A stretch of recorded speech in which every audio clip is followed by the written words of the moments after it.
Jake thought it would be just another quiet day on the research station. He was wrong. The explosion shook the entire building. Jake dropped his medical tools and ran to the window. Outside, a strange ship was crashing into the forest. Smoke and fire filled the sky. What the hell was that? Jake said to himself. He grabbed his medical kit and ran outside. As a field medic, Jake had seen many accidents before, but nothing like this. The crashed ship was huge and made of strange metal.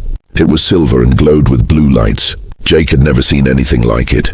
This was not human technology. Jake moved closer to the wreck. The ship was hot and smoking. Parts of it were still glowing. He could hear something moving inside. "Hello?" Jake called out. "Is anyone in there?" A weak sound came from inside the ship. It sounded like crying. Jake found a hole in the side of the ship. He looked inside and saw something that made his heart stop. A person was lying on the floor. But this was not a human person. She had pale blue skin and long white hair. Her ears were pointed like an elf from old stories. She was wearing strange clothes that looked like armor. But the most shocking thing was her blood. Her blood was bright blue. "Oh my God," Jake whispered. The alien woman was badly hurt. Blue blood was coming from a large cut on her side. She was breathing fast and her eyes were closed. She looked like she was dying. Jake had treated many wounded people before, but never an alien. He climbed into the ship and knelt beside her. She was beautiful, even hurt and covered in blue blood. Her face looked young and peaceful. "Hey, can you hear me?" Jake said softly. The alien woman did not respond. Her breathing was getting weaker. Jake opened his medical kit.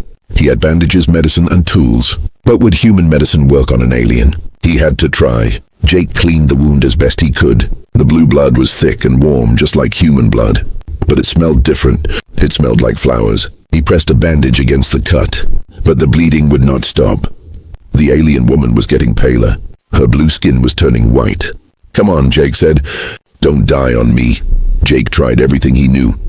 He used pressure bandages. He tried different medicines. Nothing worked. The alien woman was still bleeding. Time was running out. Jake looked at her face again. She was so young. She did not deserve to die alone in a crashed ship. Without thinking, Jake put his hand on her chest. He wanted to check her heartbeat, but something strange happened. As soon as Jake's skin touched hers, he felt a shock. It was like electricity, but warm and gentle. The feeling spread through his whole body. The alien woman's chest began to glow. A soft gold light came from where Jake's hand was touching her.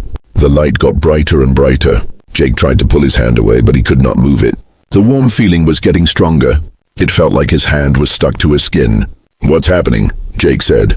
The gold light spread across the alien woman's body. Where the light touched her wounds, they began to heal. The blue blood stopped flowing. The cuts closed up like magic. Jake watched in shock as the alien woman's breathing became stronger. Her pale blue skin got its color back. She looked healthy again. The light started to fade. Jake could move his hand again. He pulled it back quickly. The alien woman's eyes opened slowly. They were gold, like the light that had healed her. She looked directly at Jake. For a moment, they just stared at each other. Jake had never seen eyes like hers. They were beautiful, but also frightening. Then the alien woman spoke. Her voice was soft but serious. "What have you done, human?" Jake's mouth fell open. She could speak English, and she sounded scared.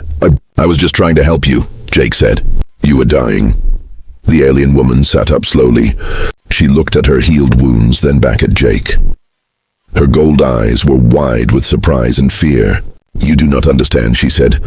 "When you touched me, when the bond formed, you changed everything." "Bond?" Jake asked. "What bond?" But before she could answer, they both heard a sound from outside. It was a low, humming noise getting louder. More ships were coming. The alien woman grabbed Jake's arm. Her touch sent another warm shock through his body. "They are coming for me," she said. "And now they will come for you too." Jake looked into her golden eyes and realized his quiet life was over forever. The humming sound outside grew louder. Jake could see more ships landing in the forest. They were sleek and silver, just like the crashed one. "We need to hide," the alien woman said.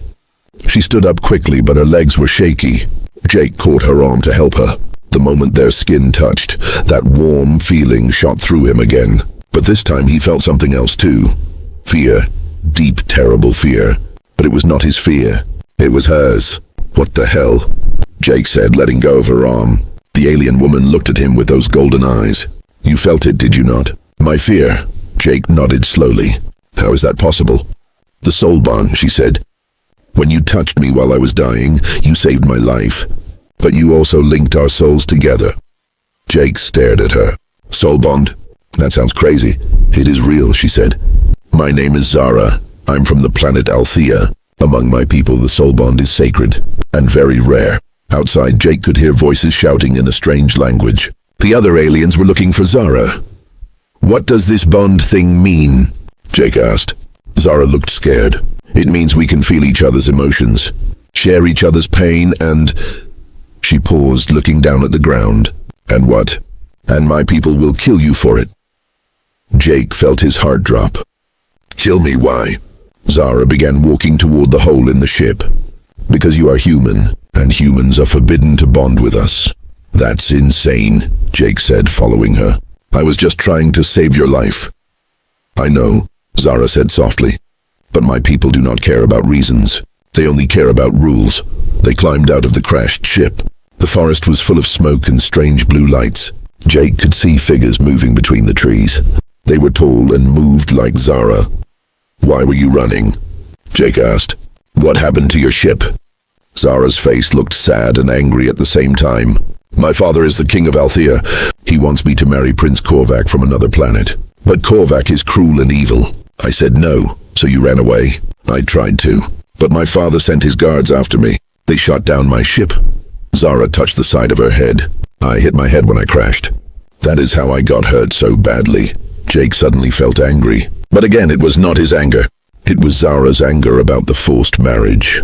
This is so weird, Jake said. I can feel what you feel. And I can feel your confusion, Zara said.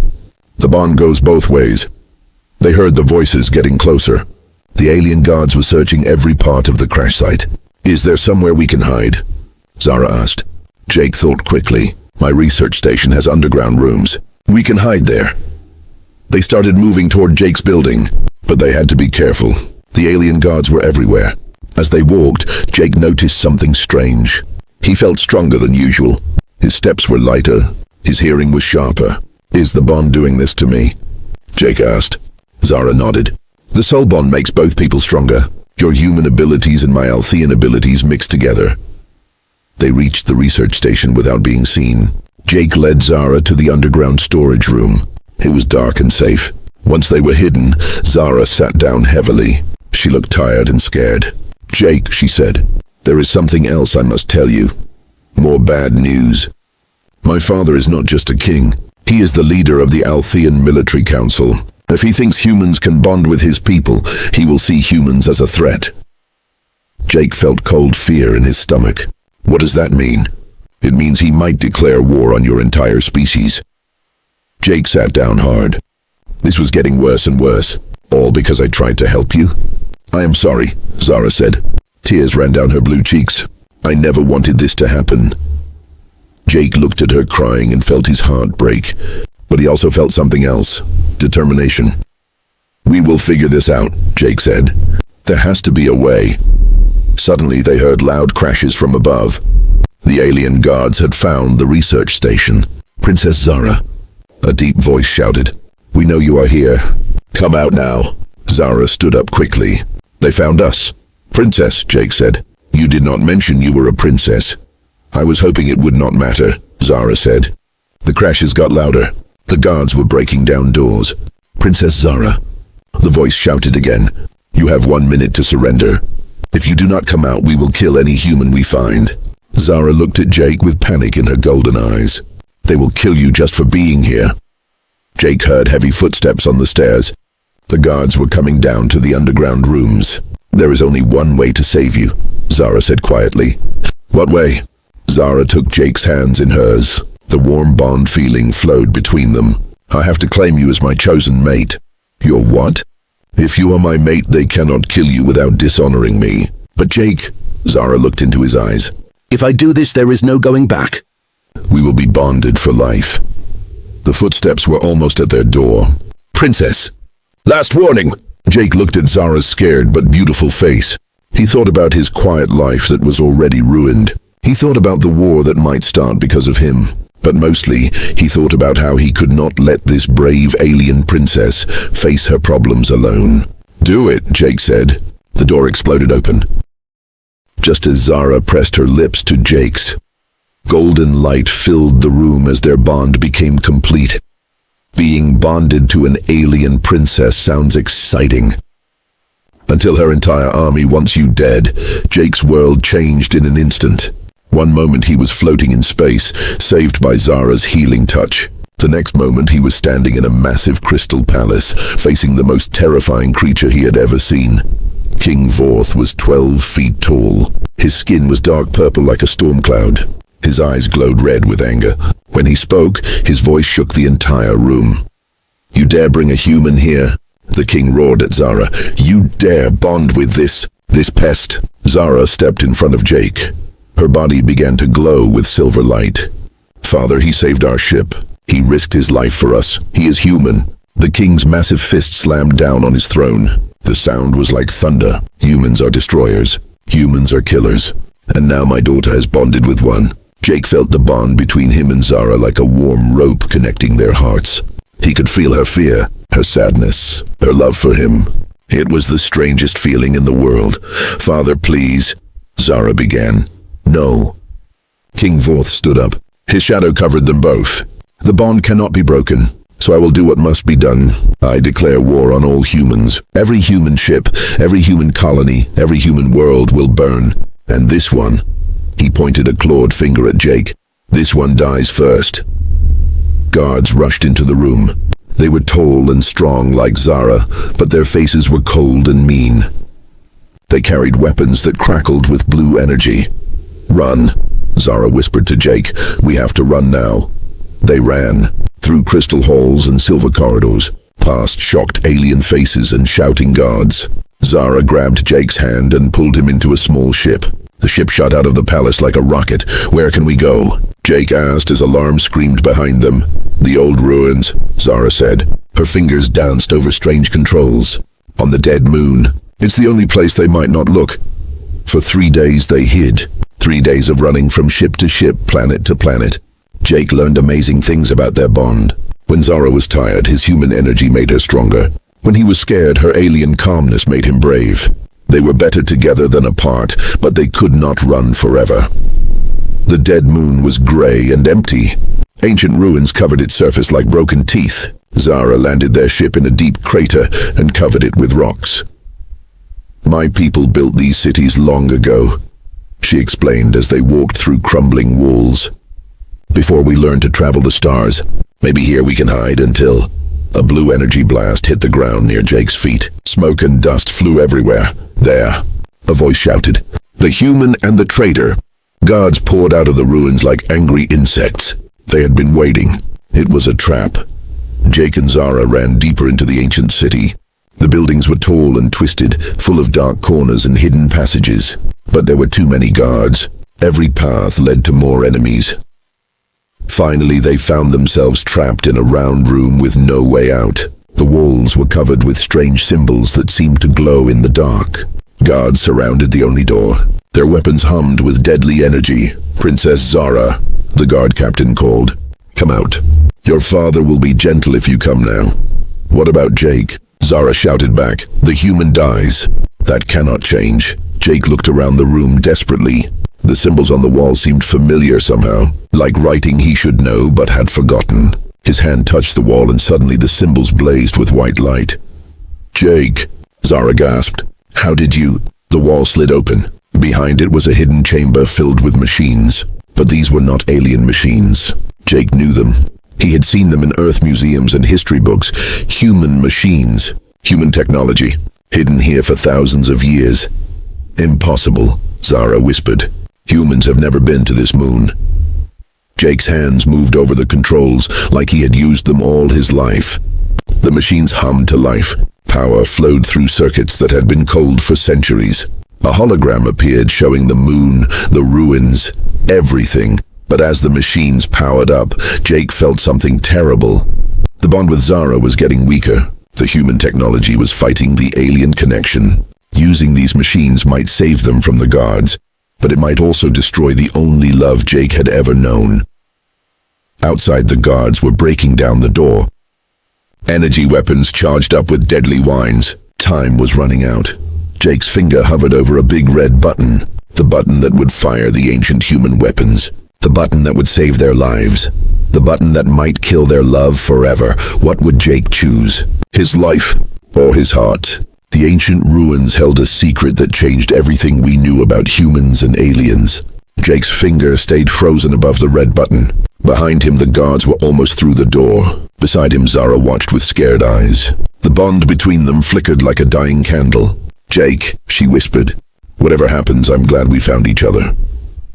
That's when Jake saw it. Hidden under dust and time, carved into the machine itself. Two figures holding hands. One looked human. The other looked exactly like Zara's people. Above them, words in both human and alien language. "Together we are one." Jake's hands moved away from the weapons. Instead, he touched the carving. Light exploded from it. The whole room filled with images made of pure energy, like watching a movie made of stars. The images showed the past. Long ago, humans and Zara's people lived on the same worlds. They were friends, partners. They built cities together, explored space together, loved each other. Some humans and aliens even had the soul bond, just like Jake and Zara. But then came the war. A terrible misunderstanding. Fear and anger grew between the two peoples. They fought each other across the galaxy. Finally, they agreed to separate forever. Humans went one way. Zara's people went another. They wiped the truth from their histories and memories. "The bond was meant to bring us back together," Jake said, understanding flooding through him. "When the time was right." "Your accident," Zara breathed. It wasn't an accident at all. The images showed more. Jake's ship had been pulled to that exact spot by ancient technology. Technology designed to find humans and aliens who could bond. It had been waiting for centuries to bring the two peoples together again. The door exploded inward. Guards poured into the room with weapons ready. But they stopped when they saw the images, their hard faces filled with wonder and confusion. What is this?" The guard captain stammered. "The truth," Jake said. He stepped forward, holding Zara's hand. The bond between them was stronger now, not weaker. The human and alien technology were working together. We were never enemies. We were family. More explosions shook the ruins. King Vorth had arrived with his entire army. His massive form filled the doorway like a living mountain. His red eyes burned with rage. "Lies," he roared. "Human tricks and illusions. No, father." Zara stepped beside Jake. Light flowed between them like liquid silver. "Look, really look." The king's eyes turned to the images.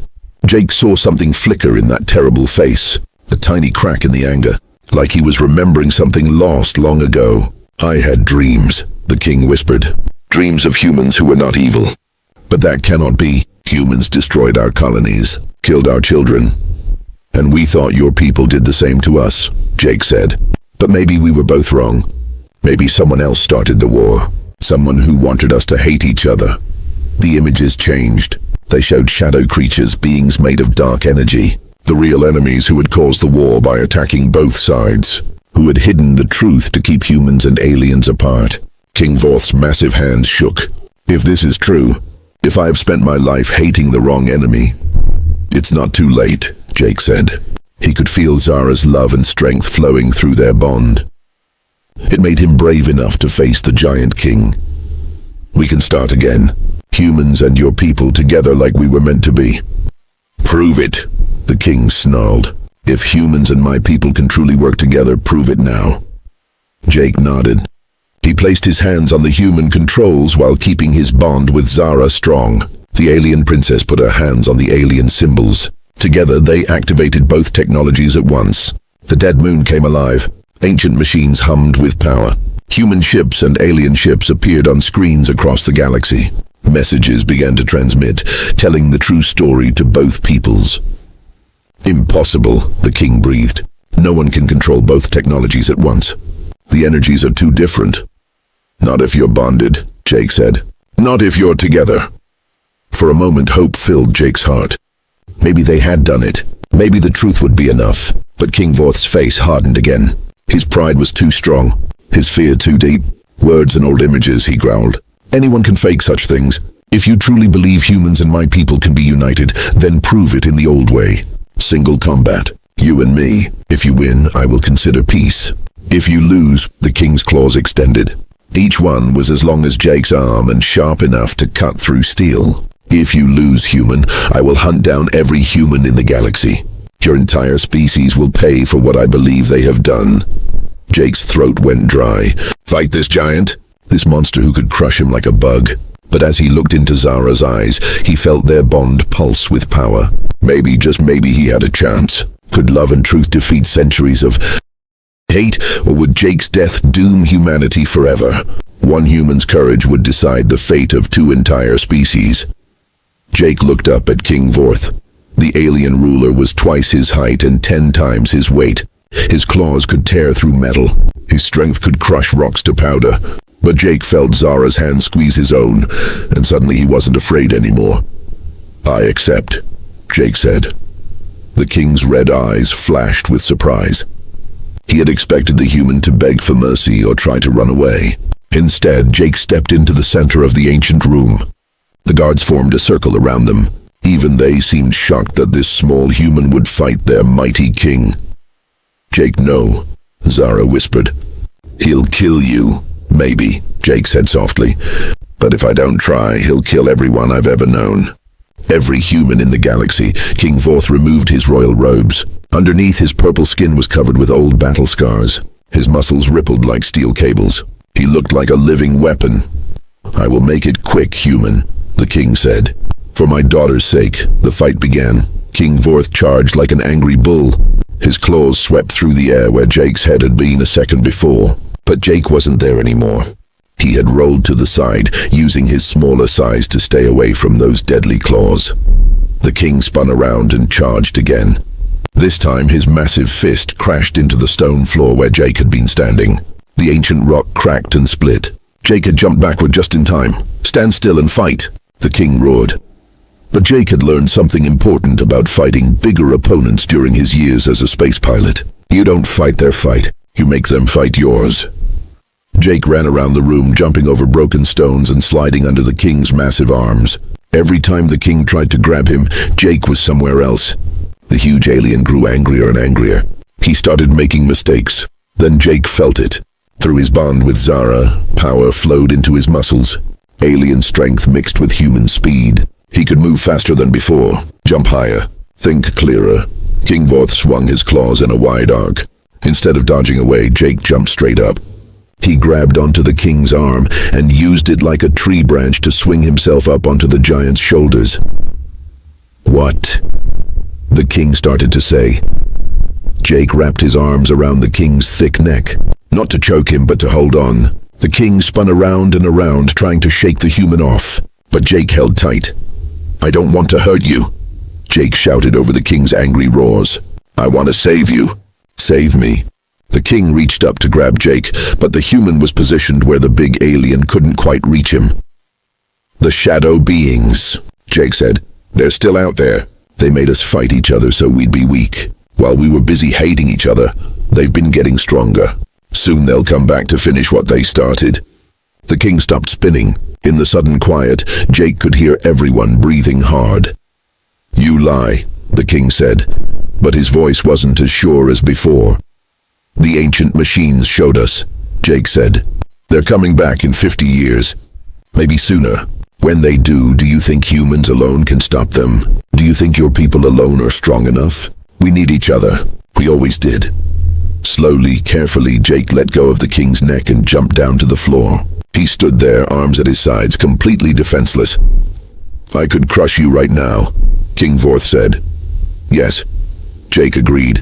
You could, but then you'd never know if I was telling the truth. And 50 years from now, when the shadows come back, you'll wish you had listened. The king stared at Jake for a long, long time. Around them, the guards waited in perfect silence. Even the ancient machines seemed to hold their breath. Finally, King Vorth's claws retracted. His red eyes dimmed to orange, then to yellow. You had me beaten, he said slowly. You could have used the ancient weapons to destroy me and my guards. Instead, you chose to fight with honor. You risked your life to prove a point instead of taking the easy way. That's what humans do, Jake said. When we care about something, the king nodded slowly. Perhaps Perhaps I have been wrong about your people. 3 months later, Jake stood on the bridge of the new ship Unity. It was built with both human and alien technology, crewed by both species. Through the windows he could see Earth in the distance, blue and beautiful. Beside him, Zara smiled as she read reports from across the galaxy. The peace treaty was working. Human and alien colonies were trading together. Scientists were sharing knowledge. Children were learning each other's languages. The Crystalline Empire wants to meet with us next week, Zara said, and the Machine Collective sent a message asking about possible friendship agreements. Jake grinned. Word travels fast. Everyone wants to see if humans can be trusted. Can they? Zara asked, her eyes twinkling. Jake took her hand. The bond between them was stronger than ever now, like a bridge made of starlight connecting their souls. Let's find out together. And so began a new age of wonder, where humans and aliens explored the galaxy as friends, facing whatever dangers might come with courage, hope, and love.